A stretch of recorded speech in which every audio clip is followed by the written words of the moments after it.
Ketua Umum PDIP Megawati Soekarnoputri resmi mengumumkan nama Mahfud MD menjadi pendamping bakal calon presiden Partai Perindo Ganjar Pranowo. Sosok Mahfud MD diyakini akan mempertebal suara dari kalangan Nahdlatul Ulama di Jawa Timur. Untuk mengulasnya kami sudah bersama Wakil Ketua Umum yang juga Bacalek Partai Perindo dari Dapil Jawa Timur 8, Boyke Nofrizon, dan juga analis politik dari Universitas Gadjah Mada, Nyarwi Ahmad. Selamat siang Pak, selamat sore maksudnya Pak Boyke dan Mas Nyarwi. Selamat sore, Mbak Sila. Oh baik, ini baru yang bergabung baru Mas Boyke ya, Mas Nyarwinya belum bergabung. Oke, kita langsung saja ini membahas nih Mas Boyke, bagaimana Anda menilai rekam jejak bacawa pres Partai Perindo Mahfud MD ini? Ya kalau kita menilai ya, sosok seorang Profesor Mahfud MD, tentunya masyarakat Indonesia sudah tahu dengan segala macam dan apapun yang dimiliki oleh beliau. Karena kalau kita bicara soal sosok Mahfud MD, berbagai macam pengalaman beliau dari sebagai seorang akademisi, dari seorang profesor hukum ahli tata negara, lalu beliau pernah menjadi anggota DPR, beliau juga pernah menjadi Menteri Pertahanan, beliau pernah menjadi Menteri Kehakiman, dan beliau pernah juga menjadi hari ini menjadi Menko Polhukam. Tentunya berbagai macam pengalaman, berbagai macam jejak yang sangat jelas yang beliau miliki. Dan tidak terlepas beliau ini sebagai seorang tokoh di Jawa Timur, yang notabene sangat kuat irisannya dengan Nahdlatul Ulama. Jadi bagi kami, bagi kawan-kawan semua, terutama di Perindo, kehadiran Pak Mahfud ketika akhirnya dipilih oleh partai koalisi ya, yang dinakodai oleh Bu Megawati, ini hal yang kami anggap tidak terlalu kaget ya. Kenapa? Karena hari ini pergeseran politik nasional itu ada di Jawa Timur. Ada tiga nama yang muncul. Ada Pak Mahfud, ada Ibu Kofifa, ada Sandiaga Uno. Nah, ternyata yang dipilih oleh partai koalisi yaitu Pak Mahfud MD. Nah, karena itu ini satu terobosan cukup baik. Ini satu langkah yang cukup progresif dan ada sangat agresif yang dimiliki oleh partai koalisi pendukung Mas Ganjar Pranowo. Di satu sisi dengan pengalaman yang begitu banyak yang dimiliki Pak Mahfud MD, nah yang paling titik beratkan adalah beliau menguasai ilmu tata negara, hukum tata negara. Jadi dalam mengelola negara itu tentunya orang-orang seperti Pak Mahfud MD ini tentunya mendapatkan tempat-tempat sangat mulia. Seperti saat ini dimuliakan oleh 4 partai politik pengusung Mas Ganjar Pranowo sebagai calon wakil presiden. Karena kenapa? Karena pengalaman dan ilmu yang beliau memiliki kapasitas di atas rata-rata, Mbak Dita. Jadi kalau kita hitung di zamannya Pak Mahfud, itu hanya segelintir orang yang bisa menguasai tata negara. Ada sekitar 3-4 orang. Nah, dari 3-4 orang itu semuanya memiliki kapasitas yang baik dan semuanya juga berkecimpung ya, berkecimpung itu masuk untuk membesarkan Indonesia secara menyeluruh. Di situ ada Pak MD, di situ ada Bang Yusril ya, dan ada beberapa teman lainnya, ada senior-senior lainnya yang menguasai tata negara. Nah, hari ini Pak Mahfud MD itu dipilih sebagai calon wakil presiden dari Mas Ganjar Pranowo.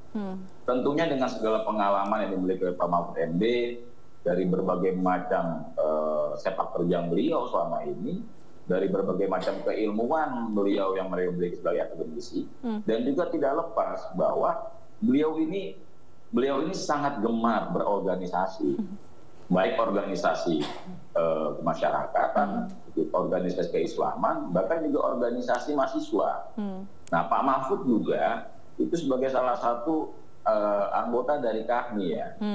Di luar beliau adalah sebagai anggota maupun pembina organisasi-organisasi lainnya yang ada di Indonesia.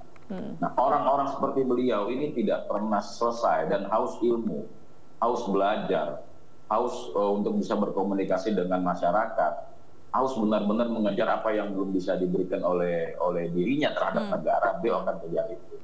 Dan hari ini Pak Mahfud MD itu menjadi wakil presiden dari Mas Ganjar Pranowo. Kalau kita flashback ke belakang ya, tahun 2019 kan ada nama Pak Mahfud ketika ada pilihan antara Pak Mahfud lalu cawapres yang hari ini.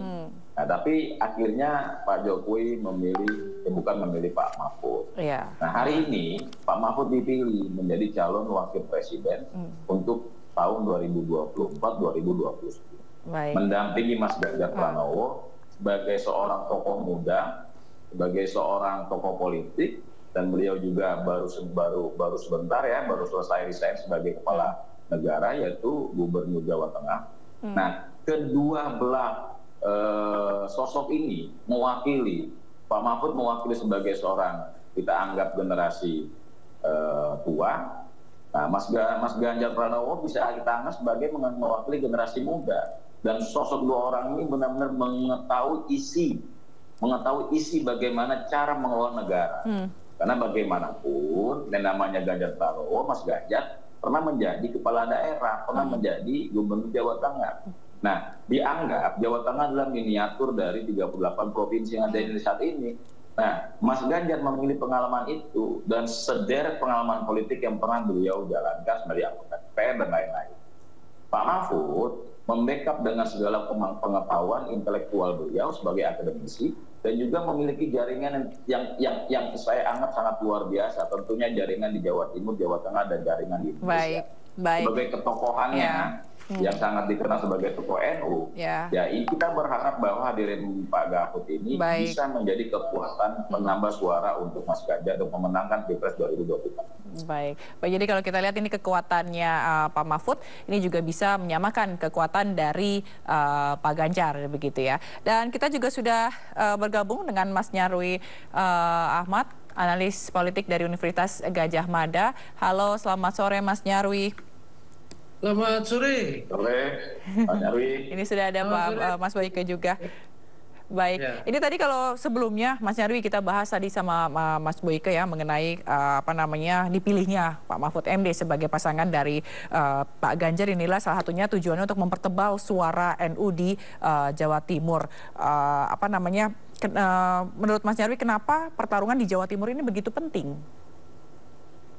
Ya, pertama ya, Jawa Timur itu provinsi nomor 2 ya dari jumlah pemilih yang besar. Yang kita tahu kan Jawa Barat yang pertama ya, jumlah populasi paling besar. Terus yang kedua kan Jawa Timur.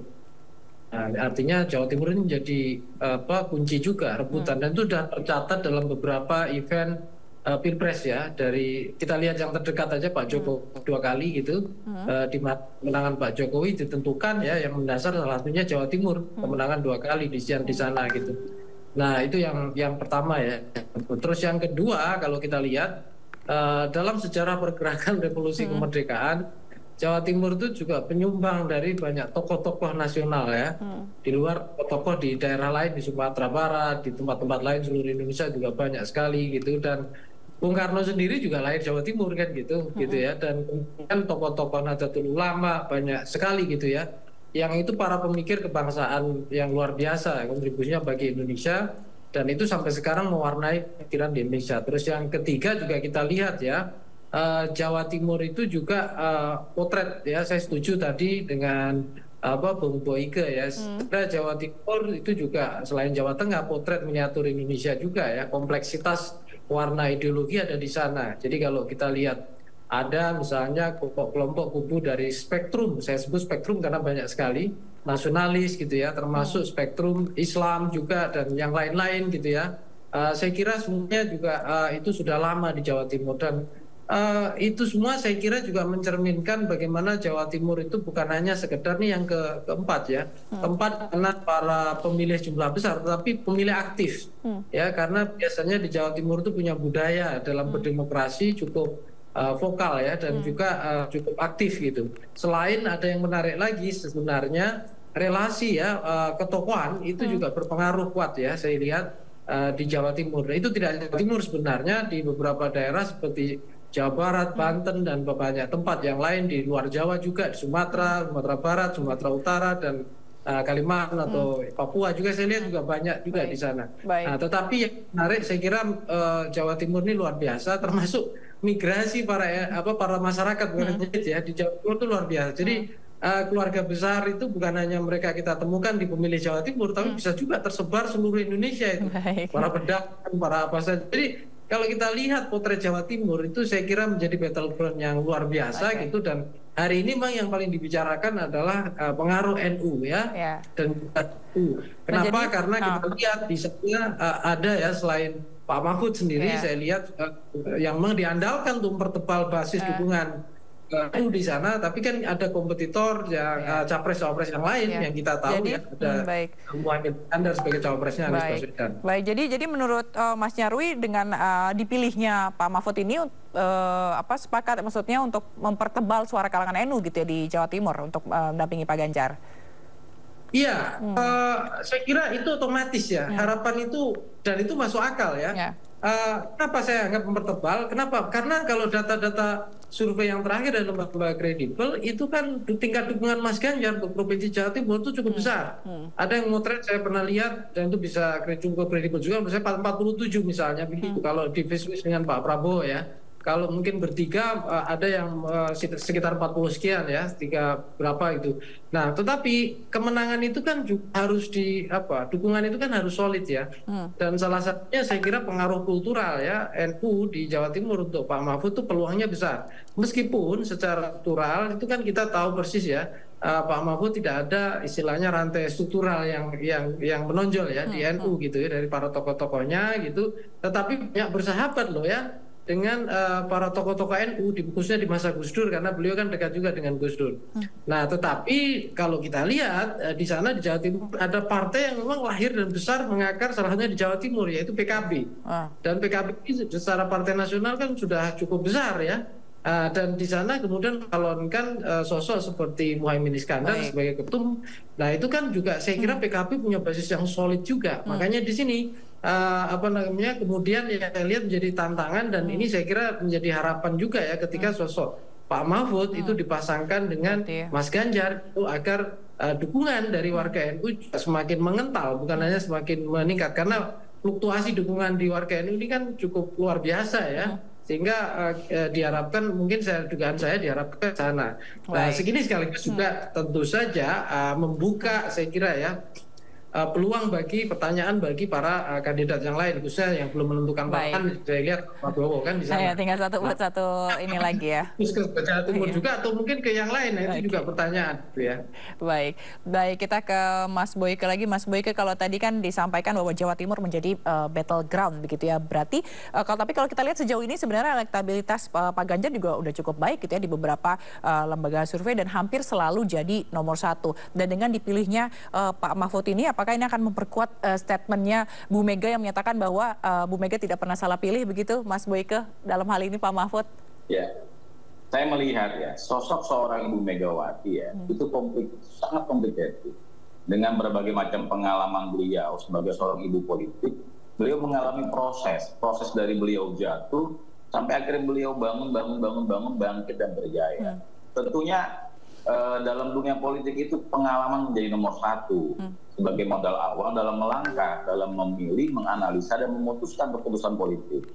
Nah, Bu Megawati berkomunikasi, bertanya jawab, berdiskusi, bernarasi bersama ketua umum partai politik pengusung Mas Ganjar Pranowo. Lalu beliau juga memiliki jaringan sebagai seorang ketua umum partai politik besar Indonesia. Beliau memiliki jaringan tentunya di Indonesia. Nah, dari hasil riset yang pernah dilakukan sama indikator bahwa pada saat disandingkan Mas Ganjar dengan Profesor Mahfud, lalu Pak Prabowo dengan Erick Thohir dan dengan Mas Anies dengan Caimin, posisi Mas Ganjar itu leadingnya luar biasa. Saat ini indikator itu memberikan peringkat dengan nilai 34% sekian pada posisi tertinggi ketika berpasangan dengan Profesor Mahfud MD.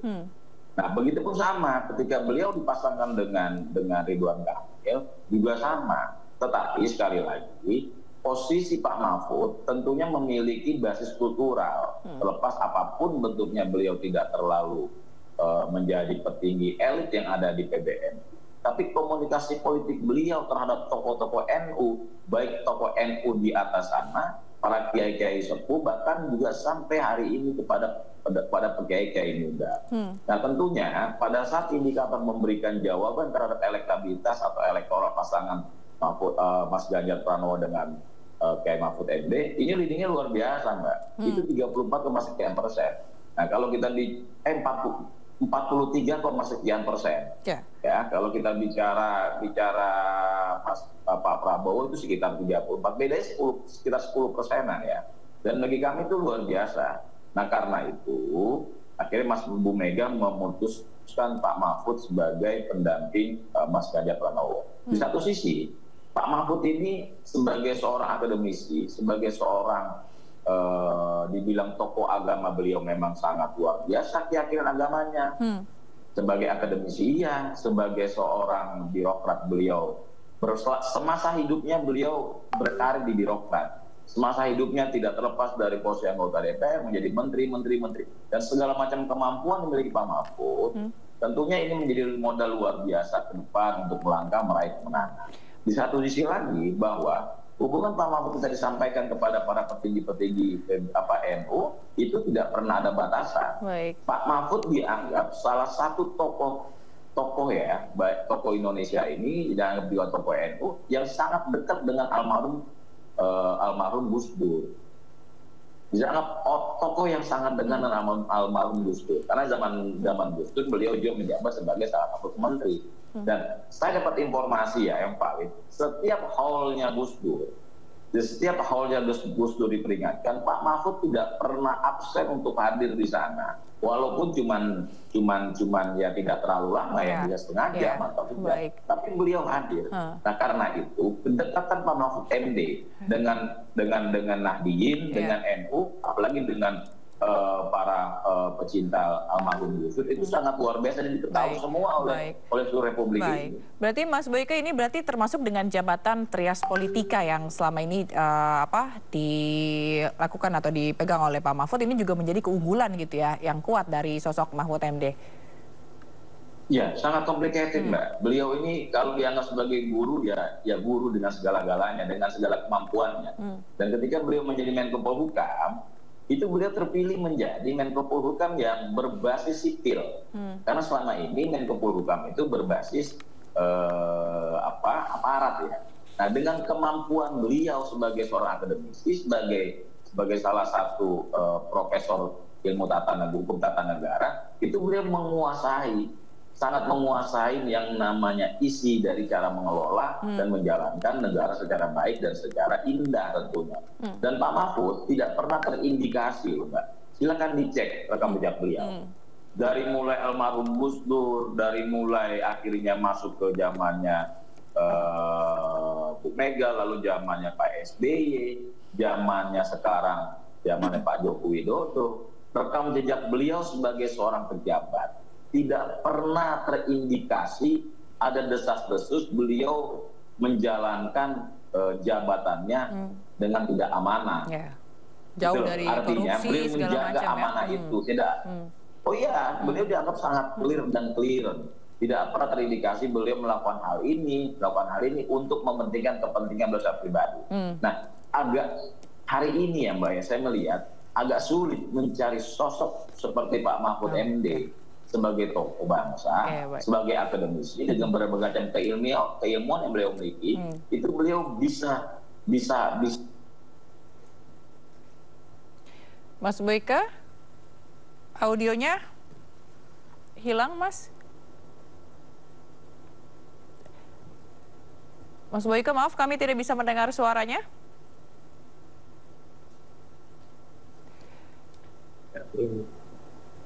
Baik, Mas Boyke, sayang sekali ya terkendala suaranya. Kita ke Mas Nyarwi. Mas Nyarwi, jadi menurut Anda seberapa besar peluang dari pasangan ini, Mas? Ya, kalau menurut saya ya, peluangnya tentu terbuka ya. Kenapa? Saya kira gini, sosok Pak Mahfud ini bukan sekedar populer ya untuk basis di Jawa Timur atau NU saja. Tapi saya kira Pak Mahfud ini juga potensi luar biasa ya, dikenal sebagai orang profesional yang tadi misalkan pengalaman di lembaga trias politika, ya itu kan menangani banyak hal. Di legislatif sudah pernah gitu ya, kemudian di eksekutif sudah berkali-kali juga pengalaman di birokrasi itu menjabat dari menteri sampai menko. Banyak lah ya pengalamannya. Ya, terus kemudian juga di yudikatif ya, di MK misalnya beberapa kali. Dan saya kira ketokohan Pak Mahfud ini bisa menjadi modal ya untuk mempertebal basis dukungan Mas Ganjar ke berbagai aspek ya di wilayah di Indonesia dan juga ke beberapa kelompok-kelompok sosial ya, Fauzilah ya. Karena Pak Mahfud ini tidak hanya dikenal di kalangan berpendidikan saja menengah ke atas, tetapi di kalangan masyarakat biasa saya kira juga itu muncul ya, pengaruhnya luar biasa juga dan dikagumi gitu ya. Artinya pengagumnya Pak Mahfud ini banyak ya di kalangan masyarakat menengah ke bawah juga ya. Ketegasannya dianggap sebagai satu hal yang luar biasa diapresiasi. Makanya tadi benar kalau misalnya tadi ya Mas Sekjen, Mas Hasto juga Bu Mega itu juga tadi dalam deklarasi kan menyampaikan bahwa suara rakyat, mendengarkan keluhan rakyat, memperhatikan apa yang diinginkan rakyat itu kan hal yang sangat mendasar ya, dan kemudian pemimpin yang punya jiwa kemanusiaan misalnya seperti itu. Jadi ini kan harapan-harapan itu ada, termasuk misalnya pengen menegakkan demokrasi yang lebih baik gitu ya. Tidak hanya bicara demokrasinya saja, tapi bahkan pentingnya demokrasi. Di situ kan juga disampaikan Pak Mahfud bahkan ketika menerima pencawapresan itu tadi ya. Jadi saya kira ini pemimpin yang sosok yang saya kira visioner ya, Mas Fazila ya. Karena kita kadangkala membutuhkan pemimpin bukan hanya bisa ya katakanlah pengaruhi itu lewat kata-kata, tapi juga menunjukkan visinya itu bisa diwujudkan. Dan saya lihat Pak Mahfud punya potensi di situ juga. Baik, jadi intinya Pak Mahfud adalah pasangan yang tepat gitu ya untuk Pak Ganjar Pranowo untuk maju di Pilpres 2024 ini. Baik, terima kasih Mas Boyko Nofrizon, Wakil Ketua Umum DPP Partai Perindo, dan juga Mas Nyarwi Ahmad, analis politik Universitas Gadjah Mada, telah bergabung di Sinde Sore. Salam sehat selalu, selamat sore, sampai jumpa.